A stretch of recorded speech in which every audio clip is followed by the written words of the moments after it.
Barang siapa yang pergi haji lalu meninggal dunia, maka Allah mencatat baginya pahala orang yang berhaji hingga hari kiamat. Dan barang siapa yang pergi berumrah lalu meninggal dunia, maka Allah mencatat baginya pahala orang yang berumrah hingga hari kiamat.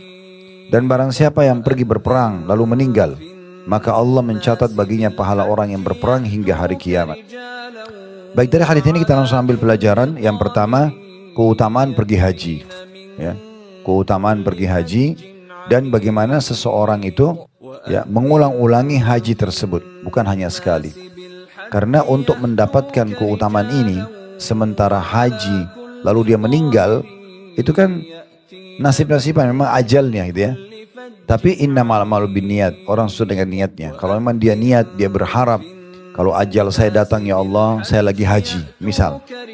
Dia berharap begitu, bukan dia berharap meninggal, tapi dia berharap kalau dia meninggal, dia bukan meninggal di kamar rumahnya, dia bukan meninggal di pasarnya, bukan meninggal di jalan, tapi meninggal lagi pelaksanaan haji. Kenapa? Karena ada keutamaannya.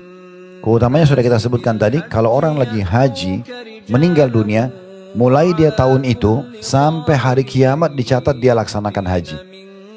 Ya, sebagai contoh misalnya, kita haji tahun 2026 misalnya.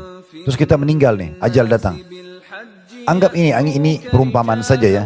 Kiamat itu misalnya 70 tahun lagi. Berarti ada 70 haji ke depan, ya kan? Nah, orang yang meninggal di tahun itu, sementara kiamat haji pelaksanaan terakhir itu 70 tahun lagi, dia diberikan pahala 71 haji. Karena dia haji sendiri, yang 70 yang dia tidak kerjakan diberikan. Tapi syaratnya dia meninggal lagi haji. Ini berarti juga ada satu benang merah yang perlu kita titik beratkan, perlunya seorang muslim selalu berharap dan berdoa agar ditutup dengan husnul khatimah. Ya, mati lagi sholat, mati lagi zikir, mati lagi bersedekah, ya semua itu baik. Tapi di sini disebutkan khusus masalah haji. Karena haji itu kan pengorbanan besar, meninggalkan keluarga, mengeluarkan biaya, harus mengikuti syarat-syarat, dan memang Allah kasih keutamaan. Ya, makanya orang yang meninggal haji itu luar biasa, ya, memiliki keutamaan. Dan subhanallah ini memang seperti orang pilih ya.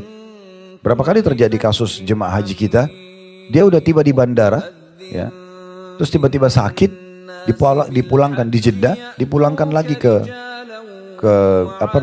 Mekah, dirawat di rumah sakit, 2 hari lagi kemudian meninggal.